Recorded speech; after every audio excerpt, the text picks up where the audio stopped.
Coach James Franklin and Penn State, 151 since a 4,910 loss to Michigan last season, enter back-to-back games against the Wolverines and Ohio State.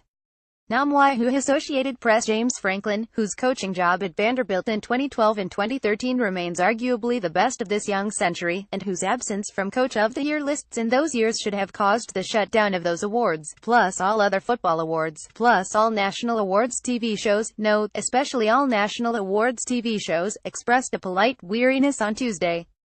Ahead of the Penn State-Michigan game coming Saturday, he keeps getting questions about the Penn State-Michigan game of September 24, 2016, and he doesn't think that one relates much to this one. He doesn't peg that 4,910 beating as any more of a factor than a bushel of other factors in Penn State's mindaltering 151 upturn ever since.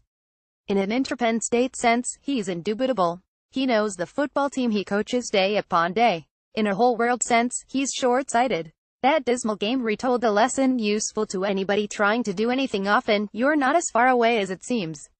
Look where the hyperactive college football spotlight has settled just now for a 2-week stay. It's the giant Pennsylvania theater that might have gone dark after a peerless scandal 6 years ago, and it's the giant Pennsylvania theater that, in terms strictly football, seemed a ludicrous long shot for any such spotlight almost 400 days ago. For the next 2 Saturdays, here's Penn State and its old, two-pronged gauntlet home to Michigan, then at Ohio State. This puzzle goes way back in Penn State history, all the way to the ancient days of 1993, when the Nittany Lions joined the Big Ten as a pup, no, actually, as a bull mastiff. They began 50-20 in the league. They won 310 at Iowa. They beat 2 future Big Ten teams, Rutgers and Maryland, in a vain attempt to scare those teams from ever joining the Big Ten. Then Michigan came to town, outfoxed and outmuscled Penn State on a goal line stand, won 2,113, and had running back Tyrone Wheatley snootily refer to a Big Ten debutante having to pay its dues. Then Penn State took a week off and went to Ohio State and took a 246 beatdown in late October Columbus snow, after which an Ohio State player said that, preparation-wise, Penn State was no more important than Purdue or Northwestern or any other Big Ten team. Note the next year, Penn State went 120, went 80 in the Big Ten, beat Ohio State 6,314, and finished ranked number 2 in the nation. Now that the Nittany Lions have relighted at number 2 this week, it's helpful in life to remember the statistics of September 24, 2016, just for their uncommon atrocity. Penn State got 12 first downs. It got 191 total yards. It rushed 28 times for 70 yards. Michigan got 515 total yards, 6 sacks and 11 third down conversions out of 16 tries. Multiple media outlets quoted Michigan quarterback Wilton Speight as saying, "We called the same play 8 times in a row. I started laughing looking at the play call." Where 2 weeks prior, Pittsburgh had rushed for a harrowing 341 yards in a 4,239 victory over Penn State, Michigan chimed in with a harrowing 326. 3 injured starting linebackers couldn't play for the Nittany Lions. A 4th linebacker got tossed for targeting. A 5th replaced the 4th, got injured and couldn't play the rest of the year. Franklin's record stood at 16-14 across 2+ seasons, and 0-7 against the 3 interdivisional colossi Michigan, Ohio State, Michigan State, including 2 routs by 39 points each to the Michigan teams and another by 28 to Ohio State. David Jones of PennLive.com said on video of the rout by the Wolverines, "I've got to say that's one of the most dispiriting losses I've ever seen this program take, in 26 years of doing this." 1 week later, Penn State trailed Minnesota 2,320 with 43 seconds left, and faced 3rd down and 10 from its own 25-yard line.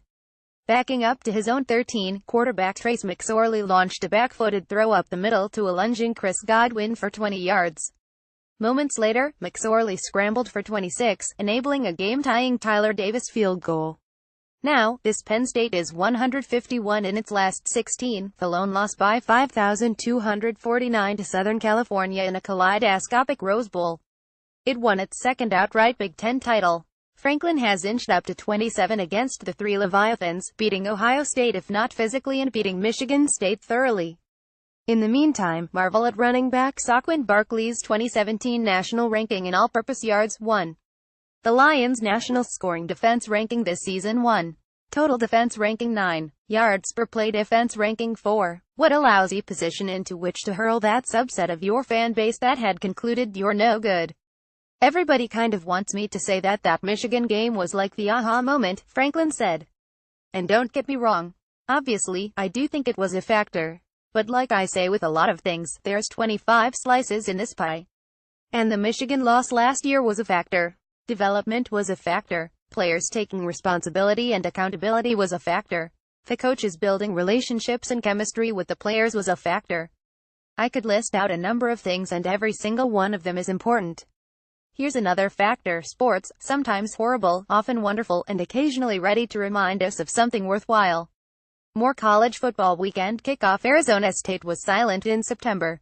He's been the nation's best player in October. Two standouts could have left Virginia at a low point. They returned for a revival. Not so fast, my friend. A stroke couldn't rob Lee Corso of game day as Tennessee football slides. Fire. Butch Jones threatens to drown out Rocky Top analysis. Ohio State controls its playoff fate after a weekend of upsets.